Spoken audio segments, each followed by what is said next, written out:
What does this mean? Well, what this means is I believe that, and I could be wrong, but I believe that the new Acura Integra 2024 is what I believe. I'm hoping.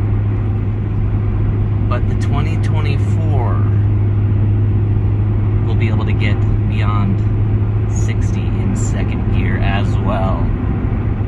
Just like this 98 Acura Integra GSR.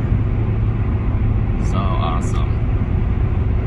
Anywho, I'm really excited for it. And for those of you just learning the manual stick shift to get the new Acura Integra, the new 2023 Acura Integra, well done. If not, check out my video that I created on how to learn on the 2023 Acura Integra.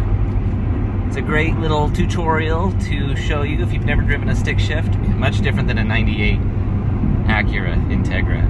This thing, you kind of earned the 2023 Acura Integra. I call it an automatic manual transmission. But this car, this 98 GSR, is still pretty awesome.